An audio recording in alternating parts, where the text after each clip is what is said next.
নমস্কাৰ বন্ধু বান্ধৱীসকল, মই মধুনাথ। প্ৰথমতে আমাৰ মাতা লক্ষ্মীক জয় মা লক্ষ্মী, জয় মহালক্ষ্মী নম, জয় শ্ৰী বিষ্ণু। মাতা লক্ষ্মীৰ নাম স্মৰণ কৰি আজি মই লৈ আহিছোঁ আপোনালোকৰ সন্মুখলৈ ভাদৰ মাহত জন্ম হোৱা জাতক জাতিকা বৰ্ণ কেনেকুৱা আৰু কিমান বছৰ আয়ুস হয়, তেওঁলোকৰ দাম্পত্য জীৱন কেনেকুৱা হ'ব, সেই বিষয়ে আজি আলোচনা কৰিম। তেতিয়া শুনি থাকক। ভাদৰ মাহত জন্ম হোৱা জাতক জাতিকা বৰ্ণ কেনেকুৱা আৰু কিমান বছৰ জীয়াই থাকিব, শুনি থাকক। আহিছোঁ। ভাদৰ মাহত জন্ম হ'লে সাধাৰণতে জাতক তেজস্বী আৰু পৌৰুষপন্ন হৈ থাকে। নিজৰ ওপৰত এওঁলোকৰ প্ৰবল আস্থা থাকে, মানে নিজৰ ওপৰত বিৰাট বিশ্বাস এটা থাকে, বোলে অমুক মই পাৰিমেই, এনেকুৱা এটা সাহস থাকে। আৰু এওঁলোক কিছু অহংকাৰী হয় কাৰণে অলপমান ভাদৰ মাহত জন্ম হোৱা জাতক ল'ৰা বা পুৰুষ একে কথা, এওঁলোক অলপ অহংকাৰী টাইপৰ হয়। বহুতে এওঁলোকক ভুল বুজে।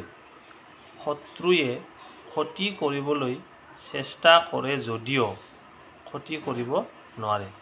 এওঁলোকৰ তলে তলে শত্ৰু বহুত থাকে, গম নাপাব পাৰে, কিন্তু শত্ৰুই বহুত এওঁলোকক ক্ষতি কৰিবলৈ চেষ্টা কৰি থাকে, কিন্তু ক্ষতি কৰিব নোৱাৰে। এওঁলোকৰ বিবাহিত জীৱন খুব সুখৰ নহয়। যিসকল পুৰুষ ভাদৰ মাহত জন্ম হোৱা, তেওঁলোকৰ বিবাহিত জীৱন সিমান সুখৰ নহয়, খুটখাট কিবা নহয় কিবা লাগিয়ে থাকে। কষ্ট কৰি এওঁলোকে অৰ্থ উপাৰ্জন কৰে, অৰ্থ উপাৰ্জনৰ কাৰণে এওঁলোকে কষ্ট কৰিবই লাগিব। 7 বছৰ আৰু 22 বছৰ বয়সত এওঁলোকৰ বিপদ থাকে। কটা গ'লে 75 বছৰ পৰমায়ু পায়। 7 বছৰ আৰু 22 বছৰ এই দুটা বছৰত বিপদ থাকে। যদি কাটা যায় তেনেহ'লে 75 ইয়াৰ্ছ আয়ুস পায়। আৰু এতিয়া আহিছোঁ জাতিকা, ছোৱালী, মহিলা। ভাদৰ মাহত জন্ম হোৱা জাতিকাবোৰে মনৰ মতে স্বামী পায়, নিজৰ পচন্দ হিচাপত স্বামীজন পায়। ভাদৰ মাহত জন্ম হোৱা ছোৱালীবোৰে নিজৰ মনৰ মতন স্বামী পায়, ফলত বিবাহিত জীৱন সুখৰ হয়। ভাদৰ মাহত জন্ম হোৱা পুৰুষৰ জীৱনটো সুখৰ নহয়, কিন্তু ভাদৰ মাহত জন্ম হোৱা ছোৱালীৰ বিবাহিত জীৱন সুখৰ হয়। কেতিয়াবা এওঁলোকে প্ৰেম কৰি বিবাহ হয় আৰু স্বামীক নিজৰ আয়ত্তত ৰাখে, স্বামীক নিজৰ ফলীয়া কৰি লয়। তাৰ ফলত শহুৰ শাহুৰ মাজত এওঁলোক অপ্ৰিয় হয়। নিজৰ ফলীয়া কৰি লোৱাৰ কাৰণে শাহে শহুৰেকে এওঁলোক ভাদৰ মাহত জন্ম হোৱা জাতিকাজনীক দেখিব নোৱাৰে।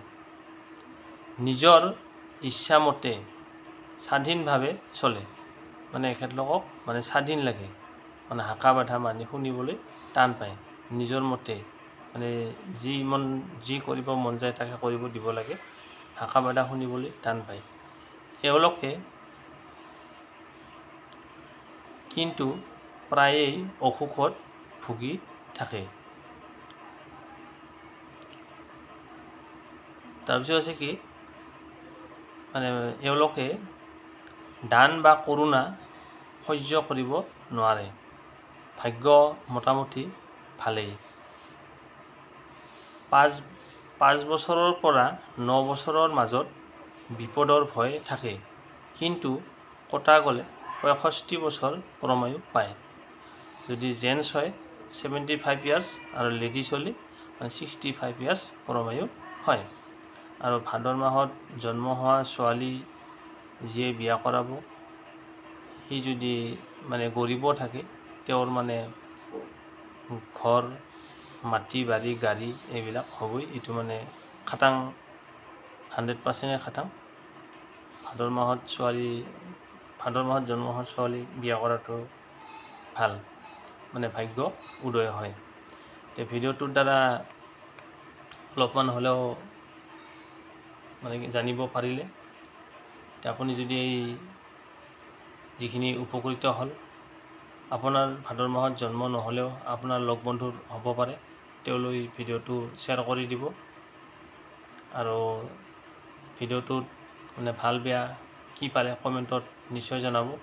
আৰু জয় মা লক্ষ্মী, জয় মহালক্ষ্মী নম বা জয় শ্ৰী বিষ্ণু যিকোনো এটা কমেণ্টত লিখক আপোনাৰ মংগলৰ বাবে। আপুনি যদি চেনেলটো এতিয়ালৈকে ছাবস্ক্ৰাইব কৰা নাই, ছাবস্ক্ৰাইব কৰি থ'ব। তো এইখিনিয়ে ক'লোঁ, আৰু পিছত নতুন ভিডিঅ' আহি থাকিব। ধন্যবাদ।